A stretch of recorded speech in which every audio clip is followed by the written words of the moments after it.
기원전 5세기 그리스도의 역사가 헤로도토스는 역사라고 하는 책을 썼습니다.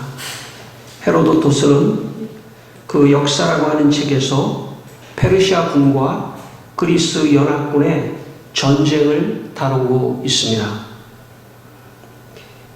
페르시아군을 이끄는 크세르크세스 왕은 무려 군인을 528만 2220명을 이끌고 그리스와 전쟁을 했습니다. 그런데 페르시아군은 숫자는 많았지만 여러 나라에서 갑자기 모인 훈련되지 않은 군인들의 오합지졸이었습니다. 여기에 여자 요리사 넷이 또 함께 데리고 온 개도 있었습니다. 이에 비해 그리스 연합군은 페르시아 군인보다 인원은 10배가 적은 50만 명밖에 되지 않았지만 훈련이 잘 된 정예부대였습니다. 특별히 스파르타군은 정신력이 아주 강한 그런 군대였습니다.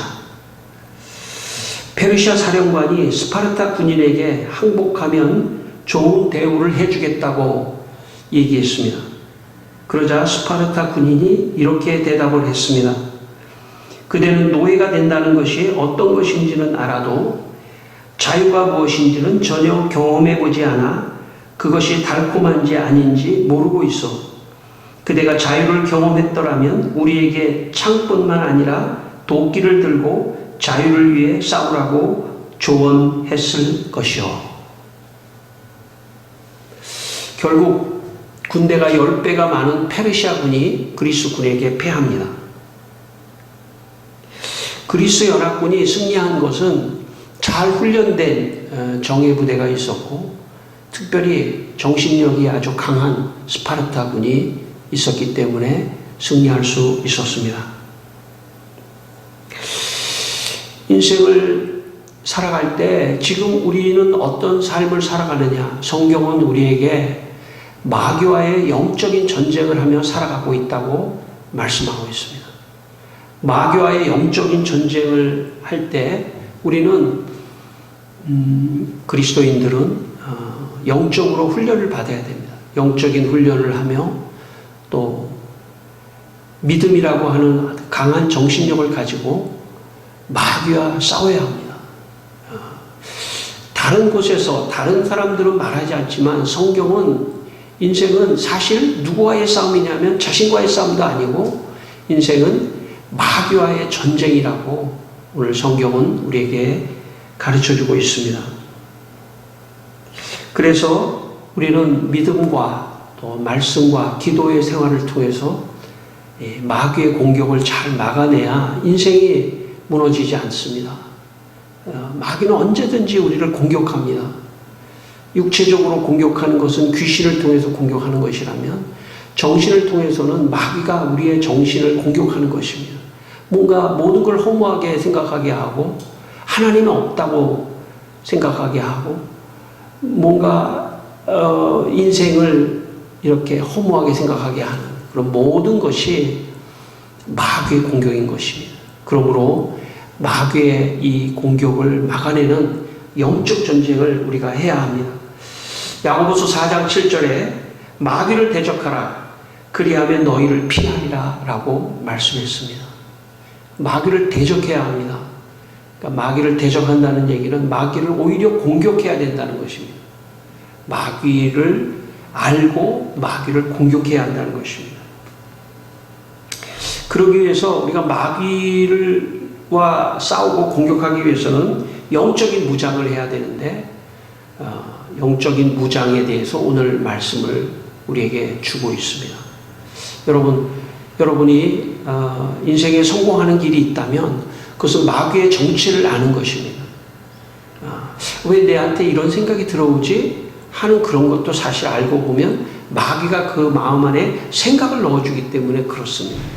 요한복음 말씀에 보면 가룟 유다의 마음에 마귀가 예수를 팔려는 생각을 넣었다라고 말씀합니다. 그 말씀은 예수님을 팔려는 그런 마음이 단순히 가룟 유다의 마음을 넘어서서 그 마음이 바로 마귀가 넣어준 마음이라고 할 수 있습니다. 그러므로 여러분의 삶에 마귀를 대적하는 그런 영적인 분들이 되시기를 바랍니다.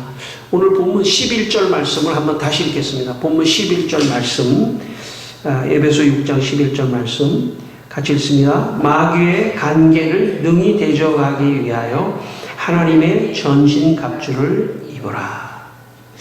여기에 마귀의 간계라고 하는 것은 이 헬라어 원문의 뜻은 음모하는 겁니다.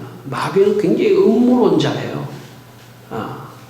그러니까 음모라고 하는 건 겉으로는 잘 안 보일 수 있는데 뒤에서 뭔가 계획을 짜는 것입니다. 그래서 마귀는 우리 눈에 잘 안 보이지만 어떤 음모를 짜고 있는 존재죠. 그래서 마귀가 음모를 짜는 목적은 뭐냐면 결국 하나님을 믿지 못하게 하는 것이 목적입니다. 마귀의 목적은 세상의 물질을 따라가게 하고 세상의 가치관을 따라가게 하고 그래서 하나님을 믿지 못하게 해서 결국은 지옥으로 끌고 가려고 하는 게 마귀의 음모입니다. 그렇기 때문에 우리가 마귀의 정체를 드러내고 마귀를 대적해야 합니다. 성경만큼 이 마귀의 속성, 마귀의 부하는 귀신이라고 볼 수 있고 제가 몇 주 전에 귀신에 대한 이야기를 했습니다. 귀신은 우리의 몸에 병을 만들어내는 어떤 원인자라고 한다면 마귀는 우리의 정신을 공격해서 하나님이 없다. 하나님 믿을 필요 없다. 그리고 세상의 가치관, 물질을 따라가게 하는 그런 어떤 공격을 하는 존재가 있다면 마귀입니다. 그래서 이 마귀의 정체를 우리가 드러내야 됩니다. 오늘 우리 말씀은 마귀론이라고 볼 수 있죠. 마귀를 내쫓아야 합니다. 요한일서 3장 8절에 이런 말씀이 있습니다. 죄를 짓는 자는 마귀에게 속하나니 마귀는 처음부터 범죄합니다. 그러니까 죄를 짓는 자는 마귀에 속한다. 마귀는 처음부터 범죄합니다. 그러니까 죄를 짓는 그 배후에는 마귀가 있는 것입니다. 그래서 마귀가 죄를 짓게 하는 거죠. 죄는 여러 종류가 있습니다. 많습니다. 도덕적인 죄도 있을 수 있고 가장 큰 죄는 하나님을 불순종하고 하나님이 없다 하고 하나님을 모른다 하고 그리고 하나님의 말씀을 거역하는 것이죠. 여러분 창세기에 보면 마귀가 뱀으로 변신해서 하와에게 유혹하지 않습니까? 저 선악과를 따먹어도 죽지 않는다. 이렇게 속이는 것이죠. 거짓말하는 것이죠. 그래서 하나님을 거역하게 하고 하나님을 떠나게 하는 이게 마귀의 가장 강력한 음모입니다. 그래서 마귀가 죄를 짓게 하고 죄를 짓게 한다는 것은 하나님을 떠나는 것입니다. 하나님을 떠나게 하는 것입니다. 하나님 믿지 않아도 돼. 하나님을 떠나게 하는 존재가 있는데 그게 마귀입니다. 그 마귀의 괴계를 우리는 대적해야 되고 드러내야 되고 이게 마귀의 생각이구나. 그럴 수 있습니다. 신앙생활을 하다 보면 하나님 정말 계신가? 그런 생각을 의심을 하는 마음이 생길 때도 있어요. 저는 그게 마귀의 속삭임이라고 생각합니다. 하나님 없어. 너 하나님 안 믿어도 죽지 않아. 이거 선악과를 따먹어도 돼. 하나님 안 믿어도 돼. 이런 어떤 마음을 집어넣는 존재가 있다면 그 생각을 집어넣는 존재가 있다면 마귀입니다. 사람은 말하지 않는 이상은 어떤 생각을 하고 있는지 아무도 몰라요. 그리고 어떤 생각이 나한테 찾아오는지도 잘 몰라요. 그리고 사람이 한순간에 어떤 생각이, 어떤 사상이, 어떤 생각이 딱 들어오는 순간 그 사람의 삶이 망가질 가능성도 있어요. 생각이 중요합니다. 근데 그 생각을 누가 넣어주냐? 나쁜 생각, 하나님을 거역하는 생각을 누가 넣어주냐? 마귀가 넣어준다는 것이죠. 그렇기 때문에 마귀를 대적해야 합니다. 어떤 생각이 들어왔을 때, 좀 이상한 생각이 들어왔을 때 마귀는 떠나가라. 나를 유혹하고 나를 시험하는 마귀는 떠나가라. 이렇게 마귀를 향해서 대적해야 합니다. 그래서 하나님의 전신갑주를 입으라고 오늘 말했는데, 이 전신갑주는 이 로마 군인의 어떤 거를 비유해서 지금 어떤 무장을 하라, 영적인 무장을 하라, 그런 비유를 지금 바울이 하고 있습니다. 저는 군대 생활을 전방에서 했습니다. 전방 부대는 바로 이 북한하고 대치하고 있기 때문에 경계를 잘 서야 합니다. 제가 처음에 군대를 들어갔는데 밤새도록 산속에 들어가서 매복을 하는 게 있어요. 매복. 얼굴에는 위장 크림을 바르고 막 헬멧에는 막 풀을 붙이고 변장을 하고, 그래야 이제 발각이 안 되니까 밤새 들어가서 매복을 하는 그런 게 있었습니다. 제 고참이 저에게 이렇게 말했습니다. 몇 년 전에 우리 부대 이 앞에 매복을 쓰고 있는데 북한 공비가 여기 와가지고 막 접전을 했다는 거예요. 겁을 주더라고요, 저한테. 야, 그런데 딱 나가는데, 그런데 이제 제가 나가면서 어떤 생각이 들었냐면, 나갈 때는 7탄을 주거든요. 7탄이 장전된 총을 주는데, 옛날에 그 총은 좀 긴 총인데, 우리 부대는 이 K1 소총이라고 아주 멋있는 이렇게 반으로 딱 접는 그 다른 부대가 부러워하는 그런 총을 딱 가슴에 매는데, 제가 이런 생각을 했습니다. 아, 총이 있어서 다행이다. 총이 있어서 다행이다. 왜냐하면 만약에 총마저 없었다면 굉장히 참 그 산속에 누가 나타나면 공격할 무기가 없잖아요. 총이 있어서 다행이다 했던 기억이 있습니다. 오늘 제가 왜 이 말씀을 하냐면, 하나님께서 우리에게 전신갑주의 옷을 주셨는데 수비를 하는 옷만이 아니라 공격할 수 있는 그 공격용 영적인 무기도 주셨다는 것을 말씀드리려고 하는 것입니다. 영적인 무기는 말씀과 기도입니다. 말씀과 기도라고 하는 공격용 무기를 우리에게 주셨다는 것입니다.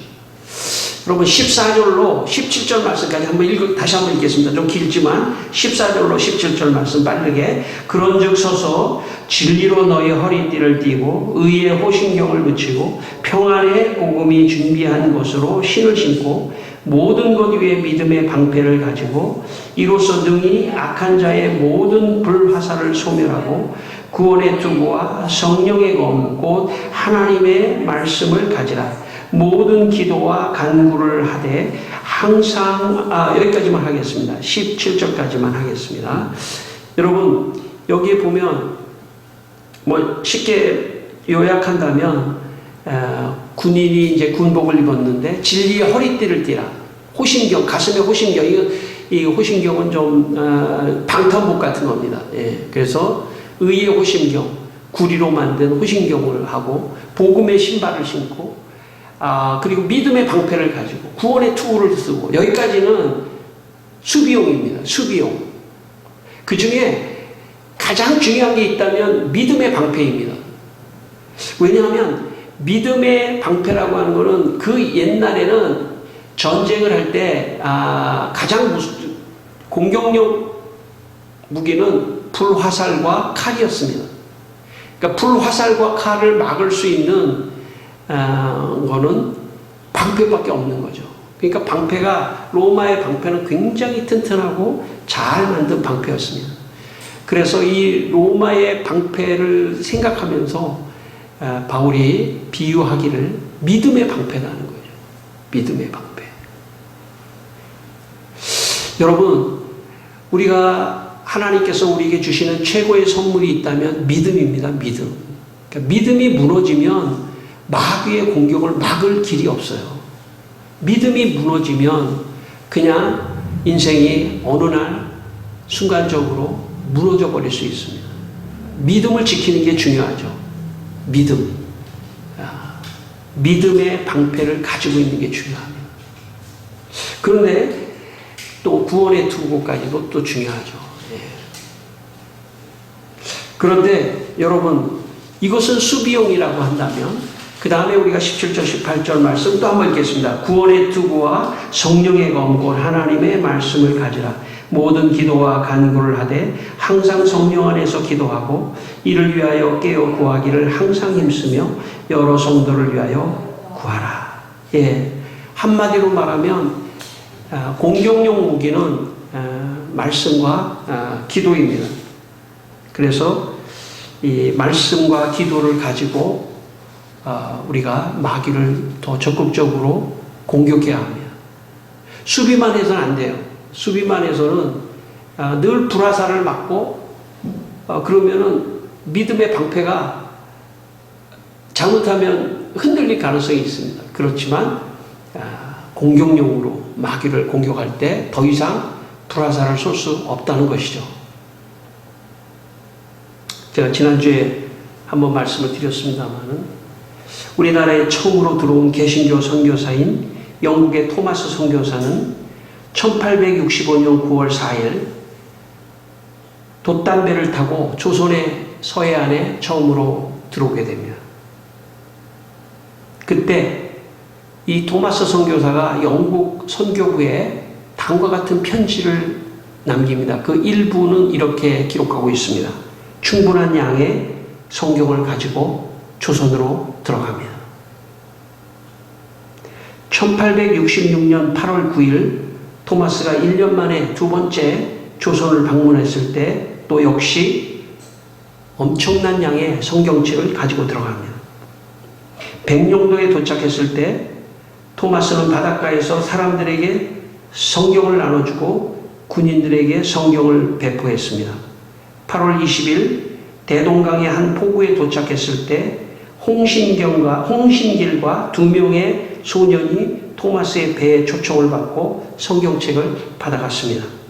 같은 날 석계 마을에서 찾아온 9명에게도 성경책을 나눠주었습니다. 그들의 이름은 장인국, 표영보, 지달수, 지달재, 지택구, 지택붕, 지택주, 장용구, 지달해 등 9명에게 성경책을 나눠주었습니다.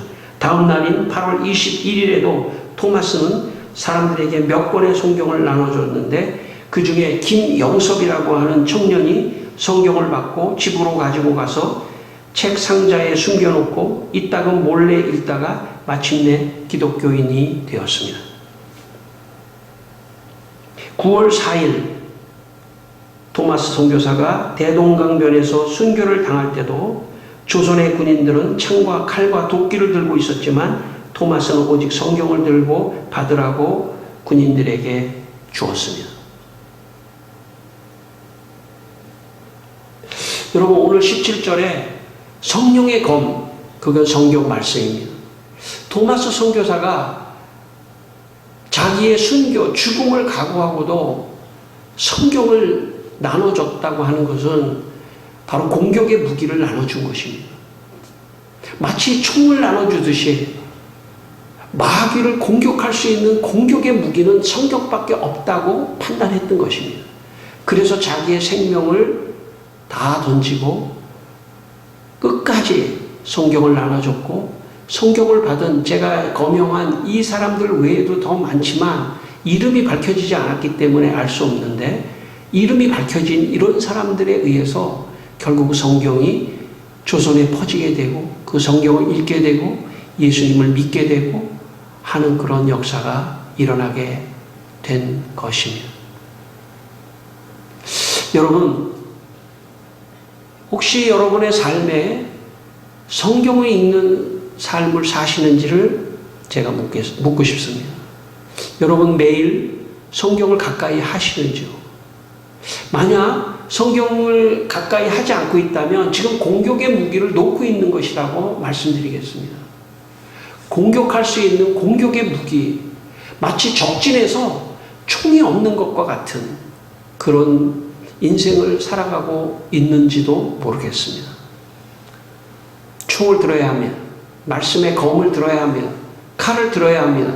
마귀를 공격할 수 있는 공격의 무기를 들어야 합니다. 어쩌면 나의 삶에 이 성경을 늘 가지고 다녀야 될지도 모릅니다. 어려울 때 여러분, 여러분의 삶에 어려울 때 여러분은 어떻게 하십니까? 그걸 어떻게 극복하십니까? 저는 성경을 읽어야 된다고 생각합니다. 한 장 한 장 성경을 넘겨가면서 거기서 응답을 받으셔야 돼요. 하나님의 응답을 받으셔야 됩니다.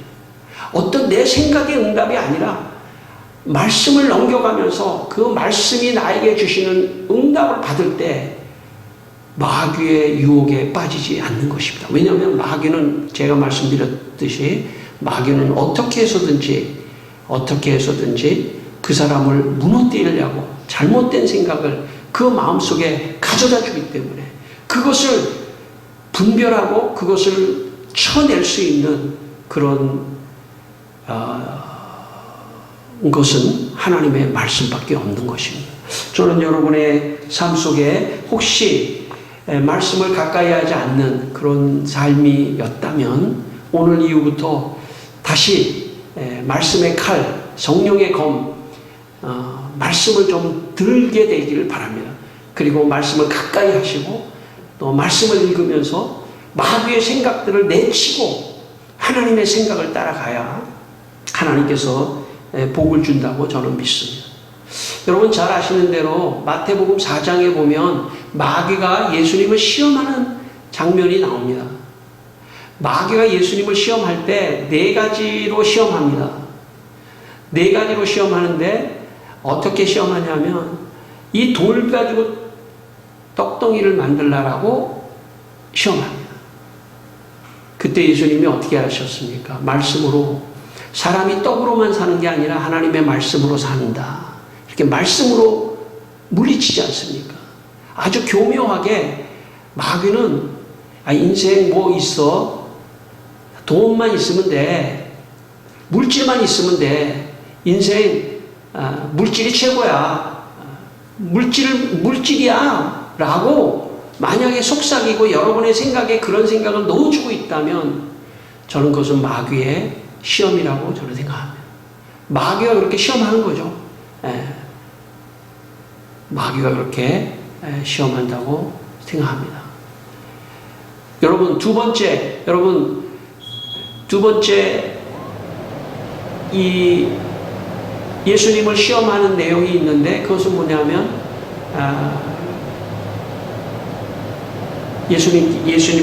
예수님이 높은 데서 뛰어내려가라. 너 능력을 보여줘. 너의 능력을 보여줘. 그러면 넌 아마 인기가 있을 거야. 능력과 인기, 이 세상에서 능력과 인기, 자기의 능력을 과시하도록 거기에 빠지도록 그게 인생의 전부인 것처럼 거기에 빠지도록 하는 그런 유혹이 있다면 그것은 마귀의 유혹입니다. 마귀가 그렇게 유혹하는 거죠. 거기에 빠지도록. 그래서 세 번째는 뭐냐면 이 세상을 다 보여주고 이 모든 권력을 너에게 주겠다. 이게 마귀의 유혹이죠. 그래서 사람은 권력지향적이에요. 권력. 물질과 권력과 자기자랑. 이 세 가지가 마귀의 유혹입니다. 마귀의 시험이죠. 그런데 마태복음의 말씀에 보면 그때마다 예수님이 말씀으로 마귀를 대적하는 것을 볼 수가 있습니다. 만약에 말씀이 없다면, 말씀의 공격 무기가 없다면, 나한테 말씀으로 그런 어떤 상황을 해석할 수 있는 해석학적 힘이 없다면, 그러면 아마 물질과 인기와 자기 자랑과 어떤 권력과 이런 것에 사람들이 다 빠질 수 있다는 것이죠. 그게 마귀의 시험입니다. 마귀의 유혹입니다. 예수님의 마귀의 시험 앞에서 예수님은 말씀으로 물리치셨습니다. 예수님께서 마지막 말씀, 마귀가 유혹할 때 예수님께서 이르시되 기록하였으되 주 너의 하나님을 경배하고 그분만을 섬기라 라고 말씀으로 마귀를 대적했습니다. 여러분의 삶 속에 일상을 살아가면서 이런 생각들을 가져다주는 마귀의 생각을 분별하지 못하면 이렇게 살아가게 되는 거죠. 많은 사람들이 지금 마귀에게 속아서 이렇게 살아가는데 결국은 이렇게 살아가다가 그 결국은 뭐냐? 마귀에게 끌려서 지옥으로 끌려가는 것입니다. 그렇기 때문에 마귀를 대적해야 합니다. 그러려면 공격용 무기인 말씀이 있어야 하는 것입니다. 마지막 말씀, 우리 18절 말씀을 함께 읽겠습니다. 18절 말씀입니다. 모든 기도와 간구를 하되 항상 성령 안에서 기도하고 이를 위하여 깨어 구하기를 항상 힘쓰며 여러 성도를 위하여 구하라. 모든 기도와 간구를 하되, 여기 지금 세 번째는 크게 말한다면 세 번째 무기는 기도입니다. 그런데 조금 더 세분한다면 그 기도 안에는 세 가지 종류의 기도가 지금 이 안에 들어가 있습니다. 첫 번째는 기도와 간구입니다. 기도와 간구라고 하는 것은 내 개인 기도를 말하는 거죠. 여러분, 마귀는 우리가 잘 못되도록 공격합니다. 그렇지만 우리가 기도와 간구를 할 때 하나님께서 그 기도와 간구를 듣고 축복해 주시는 것입니다. 그러니까 마귀가 못하게 하는, 내 인생이 축복받지 못하게 하는 것을 이길 수 있는 방법이 있다면 기도와 간구입니다. 기도와 간구를 통해서 하나님께서 축복하시도록 하는, 이게 마귀를 대적하는 영적인 공격의 무기입니다. 그 두 번째는 성령 안에서 기도하는 것입니다. 성령 안에서 기도. 제가 한 2, 3주 전에 설교했습니다만 성령 안에서 기도하는 것은 방언으로 기도하는 것입니다. 하나님이 주신 언어인 방언으로. 만약 방언으로 기도한다면 제가 볼 때는 물론 성경에 나와 있지 않지만 방언으로 기도한다면 가장 당황하는 존재는 마귀라고 생각합니다. 왜냐하면 마귀가 그 말을 알아들을 수 없기 때문에 하나님께 깊이 기도하는, 영적인 기도를 하는 그 사람의 방언의 기도를 통해서 마귀가 당황하고 또 마귀가 어쩔 줄 모르고 하는 어떤 그런 마귀를 대적하는 엄청난 무기입니다. 세 번째는 중보기도입니다. 다른 성도를 위하여, 여러 성도를 위하여 구하라고 주님이 기도의 무기를 주셨는데, 우리가 성도와 성도를 위해서 서로 기도해 주는 것, 이것은 강력하게 마귀가 당황하는 것입니다. 공격하는 거죠, 마귀를. 왜냐? 하나님을 개입시키는 것입니다. 기도를 통해서 하나님이 들어오시도록 하는 것이죠. 오늘 이 교회 지금 돌아가셨지만 하용조 목사님의 쓴 책 가운데 사도행전의 교회를 꿈꾼다라고 하는 교회 책에 보면 하용조 목사님이 자기 어머니에 대해서 얘기한 대목이 있습니다. 제가 한번 그 대목을 읽어보겠습니다. 어머니는 방언도 하고 예언도 하고 귀신을 내쫓는 능력도 있으셨다. 지금도 잊혀지지 않은 어머니의 모습이 있다. 목포에서 살 때였는데 부흥회를 다녀오신 어머니의 손바닥이 벌겋게 달아올라 있었다. 온몸이 불덩이였다. 어머니가 나를 안아주시는데 가슴에 불도장을 찍으신 것처럼 뜨끈뜨끈했다. 어머니의 몸은 그렇게 일주일 정도 그렇게 벌겋게 달아올라 있었던 것 같다. 그때부터 어머니는 귀신도 쫓고 안수도 하셨다. 어머니는 집 뒤에 있는 산동네에 라면이나 사탕을 들고 다니며 전도하셨다. 마가복음 9장 29절에 보면 예수님 귀신을 내쫓으니까 제자들이 물어봤습니다. 그런 능력이 어디서 옵니까? 그때 기도 외엔 다른 것으로는 이런 종류가 나갈 수 없느니라 말씀하셨습니다. 귀신을 쫓는 능력도 기도에서부터 오는 것입니다. 기도하는 사람이 돼야 됩니다. 여러분, 저는 이제 자녀를 두고 또 혹은 나이가 먹고 부모가 되거나 혹은 어른이 되었을 때 그 사람의 리더십은 무엇인가? 그 사람의 나이가 먹고 교회 안에서 정말 어른이 되었을 때 그 사람의 리더십이 뭔가? 저는 기도라고 생각합니다. 기도하는 사람은 자녀들에게도 존경을 받고 교회로부터도 존경을 받는 것입니다. 기도하는 것입니다. 다른 성도를 위하여 기도하고, 저 사람 기도의 사람이야. 저분에게 기도를 부탁하면 참 좋을 것 같아. 목사도 마찬가지죠. 그 중에 한 사람이죠. 기도하는 사람, 이게 최고의 무기를 갖고 있는 사람입니다. 저는 저를 포함해서 우리 모두가 다 교회 안에서 성장하면서 기도의 무기를 사용할 수 있는 그런 사람이 되기를 바랍니다. 저분에게 기도를 부탁하면 될 것 같다. 저분 기도하지 않는 것 같으니까 기도는 아니야. 그런 이미지는 어른의 이미지도 아니고 신앙의 이미지도 아니고 아무것도 아니에요.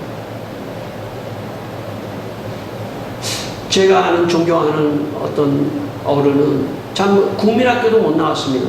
그런데 늘 말씀 속에 있고 늘 기도 속에 있는 권사님을 제가 알고 있습니다. 가면 갈수록 존경스럽더라고요. 그런 분이. 그렇게 되는 것입니다. 그렇게 해야 하는 것입니다. 그것이 가장 강력한 영적인 무기이고 그분의 기도로 성도들이 유익하게 되고 가는 것입니다. 마지막으로 우리가 예배를 드리는 이 시간은 하나님의 전신갑주를 입는 시간입니다. 예배를 드리면서 하나님께서 주시는 믿음의 선물을 받는 시간이고요. 예배를 드리면서 말씀을 들으면서 말씀이 중요하구나 하는 어떤 말씀의 공격용 무기를 무장하는 시간이고, 말씀을 들으면서 마음으로 기도하고 하는 시간이기 때문에 전신갑주를 입는 시간입니다.